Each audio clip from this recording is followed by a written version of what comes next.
메르스 사태로 뒤숭숭한 요즘 야생 진드기도 조심하셔야 될 것 같습니다. 지난 14일 주일에요. 야생 진드기에 물린 한 남성이 고열에 이은 폐혈증 증세로 사망하는 사건이 있었죠. 이 때문에 점차 야외 활동이 많아지는 시기이기 때문에 이 살인 진드기에 대한 공포감도 더 커지고 있습니다.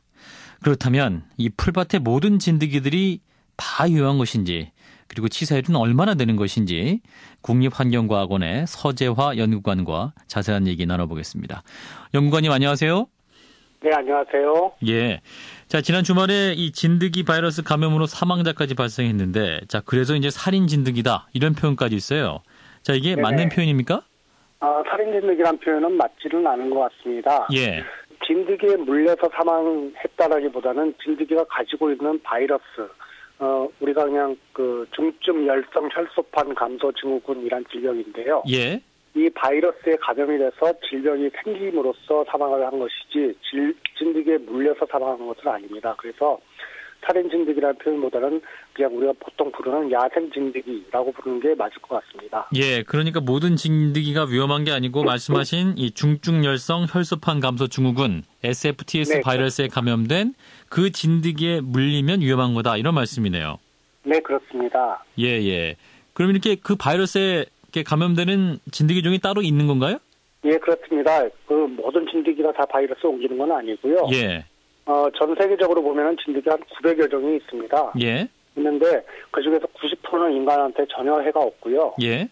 10% 정도의 흡혈 진드기들이 그 병균을 옮기는 매개체 역할을 합니다. 예. 그리고 조금 전에 말씀드린 그런 SFTS 바이러스를 옮기는 진드기는 우리나라에 보통 한 3종류가 있는데요. 예. 작은 소피 참 진드기하고 일본 참 진드기, 계피 참 진드기 이렇게 3종류가 있습니다. 그렇군요. 자, 흡혈 진드기라고 말씀하셨는데 그럼 사람 피를 이렇게 빨아먹는 그 진드기를 말씀하시는 겁니까?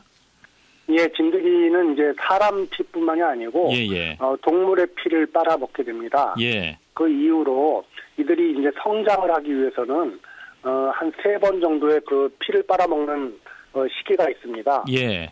그렇기 때문에 그 시기에 나타난 동물에 부착을 해서 거기에 이제 흡혈을 하게 되는 거죠. 아하, 그렇군요.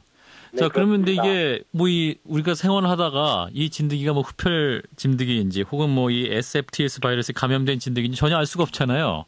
네, 그렇습니다. 그리고 또 이게 흡혈 진드기가 눈에 보입니까? 눈에는 보입니다. 보통 진드기 크기가 한 2.5mm 정도 되거든요. 예. 얘네들이 흡혈을 하게 되면 한 10mm 정도까지 이제 커지게 됩니다. 1cm까지? 예. 아, 그렇군요. 1cm면 정말 눈에 보이겠네요. 통통한 게. 2.5mm. 예.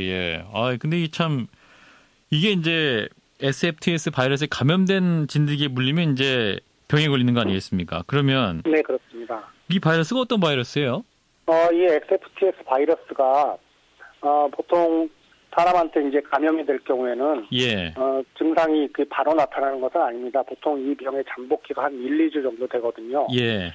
그 1, 2주가 지난 다음에 이유 없이 38도 이상의 고열이 나거나 구토, 설사 등의 소화기 증상이 나타날 경우에는 이제 이 병을 좀 의심을 해봐야 됩니다. 예.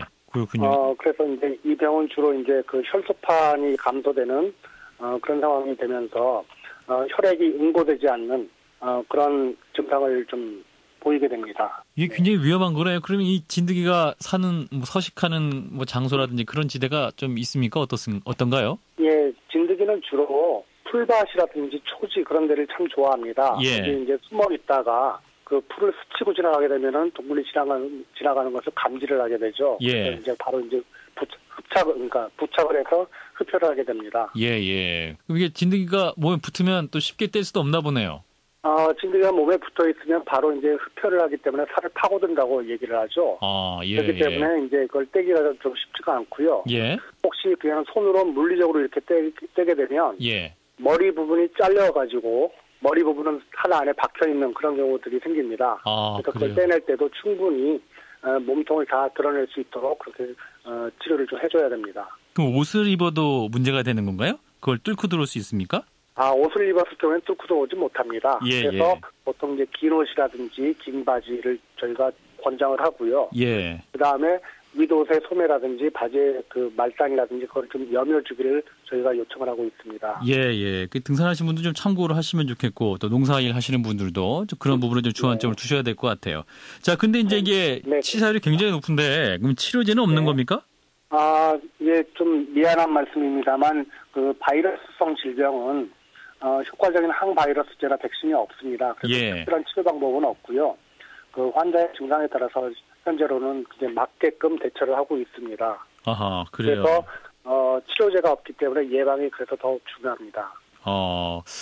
이제 말씀 들어보니까 또 굉장히 심각하게 들리네요. 그러면 스스로 주의하시는 일밖에 없겠네요. 네, 그렇습니다. 그리고 이 질병에 걸린다고 모든 사람이 다 사망을 하지는 않습니다. 보통 이 질병에 걸리더라도 건강한 사람은 크게 걱정하실 필요가 없습니다. 보통 이제 다른 질병이 있을 경우에는 만성질환이라든지 그런 질병이 있을 경우에는 이제 면역력이 저하가 돼서 합병증에 의한 사망이 많이 이렇게 밝혀지고 있습니다. 그래서 건강한 사람은 크게 걱정하실 필요는 없습니다. 그러니까 또 이 면역력이 저하될 경우에 또 다른 질병이 있는 경우에 합병증이 생겨서 위험해질 수 있다. 이런 말씀이시네요. 네, 그렇습니다. 이 방송 듣는 분들이 또 많이 불안하실 것 같아요. 이 진드기가 또 활발히 활동할 수 있는 그런 시기도 온 것 같기도 한데. 자, 이제 너무 걱정할 필요는 없다. 그렇지만 대비는 해야 한다. 뭐 이런 말씀 해주셔야 될 것 같은데 어떻습니까? 네, 맞습니다. 보통 이제 이 질병에 걸리지 않는 가장 좋은 방법은 그 야외 활동할 때는 풀밭에 직접 앉거나 눕지 마시고. 그다음 또 하나는 이제 그런 야외 활동을 하기 전에 해충이나 곤충 기피제를 몸에 뿌리고 하는 것도 방법이 될 수가 있습니다. 그러니까 말씀하신 대로 그 스프레이 어떤 살충제를 뿌리면 효과가 있다는 말씀이네요. 100%는 아닌데요. 그래서 어느 정도 이제 곤충 기피제이기 때문에 곤충들이 싫어하는 화학 성분이 거기 포함되어 있습니다. 그럴 경우에는 이제 좀 기피하는 그런 현상도 좀 있습니다. 어느 정도 또 예방할 수 있는 효과도 있겠다 이런 말씀이네요. 네, 그렇습니다. 말씀 여기까지 드릴게요. 고맙습니다. 네, 감사합니다. 화제 인터뷰 오늘은 국립환경과학원의 서재화 연구관과 함께 야생 진드기 문제 짚어봤습니다.